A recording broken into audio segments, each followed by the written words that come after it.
দেশি কবুতর পালন করলে কী কী সুবিধা রয়েছে সেই সম্পর্কে আজকে আমাদের এই ভিডিওটি। এই ভিডিওতে আপনারা জানতে পারবেন যে দেশি কবুতর পালন করলে কী কী সুবিধা রয়েছে। তো চলুন ভিডিও শুরু করা যাক। দেশি কবুতর সহজে পোষ মানে। যারা নতুন কবুতর পালন করবেন তারা অবশ্যই দেশি কবুতর দিয়ে পালন শুরু করার চেষ্টা করবেন, কারণ দেশি কবুতর সহজেই পোষ মানে, সেহেতু দেশি কবুতর পালন করে আপনারা সুবিধা পাবেন। সব ধরনের খাবার খাওয়ায় দেশি কবুতর পালন করা যায়। দেশি কবুতরকে যদি আপনি শুধু ধান খাওয়ান তাহলেও দেশি কবুতর থেকে আপনি ডিম বাচ্চা পাবেন, কিন্তু বাচ্চা যখন দিবে তখন আপনাকে সরিষা খাওয়াতে হবে। আপনি যদি কবুতরকে চাউল খাওয়ান তাহলেও কবুতর ডিম বাচ্চা করবে, কিন্তু ডিম বাচ্চা বেশি ভালো হবে না। কিন্তু চাউল খাওয়াই কিন্তু আপনি কবুতর পালন করতে পারবেন দেশি কবুতর।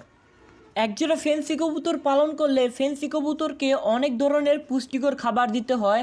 তাদেরকে পুষ্টিকর খাবার না দিলে তারা ভালোভাবে ডিম বাচ্চা করে না, এবং ফেন্সি কবুতরে কিন্তু রোগবালাইটা অনেক বেশি হয়, কিন্তু দেশি কবুতরে কিন্তু তত একটা রোগ হয় না বললেই চলে।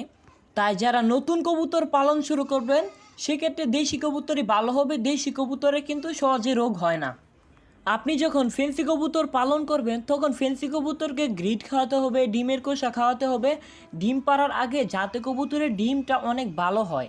কবুতরকে পুষ্টিকর খাবার খাওয়াতে হবে।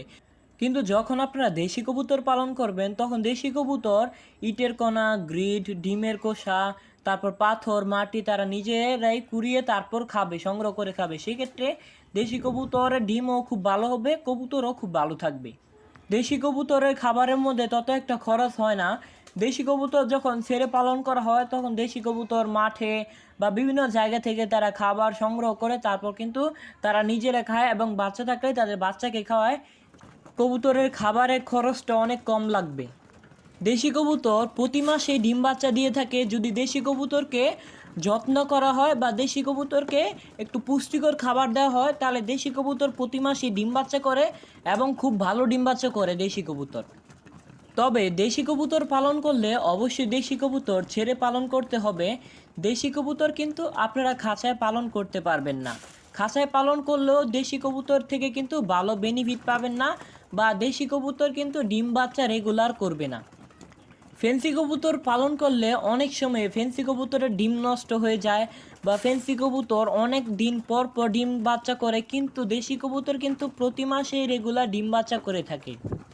ফেন্সি কবুতরকে অনেক রকমের পুষ্টিকর খাবার দিতে হয়, কিন্তু আপনি দেশি কবুতরকে 3-4 রকমের খাবার দিলেই চলবে। আপনি যখন নতুন কবুতর পালন শুরু করবেন ফেন্সি কবুতর দিয়ে, তখন আপনাকে অনেক অভিজ্ঞতা অর্জন করতে হবে ফেন্সি কবুতর সম্পর্কে, বা ফেন্সি কবুতর সম্পর্কে আপনার অনেক ধারণা থাকতে হবে। নাহলে কিন্তু আপনি ফেন্সি কবুতর পালন করে সফল হতে পারবেন না। ফেন্সি কবুতর পালন করলে অবশ্যই জানতে হবে যে ফেন্সি কবুতরে কী কী রোগের কী কী ঔষধ, কারণ ফেন্সি কবুতরে কিন্তু অনেক রোগ হয়। কিন্তু আপনি যদি দেশি কবুতর পালন করেন দেশি কবুতরে কিন্তু বেশি রোগ হয় না।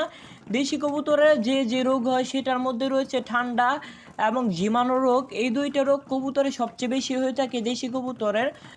তবে আপনি যদি কবুতরের যত্ন নেন তাহলে দেশি কবুতরের কোনো রোগই হবে না। তো ভিউয়ার্স, আমাদের আজকের ভিডিওটি এই পর্যন্তই। যদি ভিডিওটি ভালো লেগে থাকে অবশ্যই চ্যানেলটিকে সাবস্ক্রাইব করবেন, আর যারা এখনও ভিডিওতে লাইক দেন নাই অবশ্যই ভিডিওটিতে একটি লাইক দেবেন। কমেন্টের মাধ্যমে আপনাদের মতামত জানাবেন, কমেন্টের মাধ্যমে আপনাদের সমস্যার কথা বলবেন। আপনাদের সমস্যা অনুযায়ী আমাদের ভিডিও নিয়ে আসা হয়, তাই অবশ্যই কমেন্ট করে যাবেন। দেখা হচ্ছে পরবর্তী ভিডিওতে। আজকের জন্য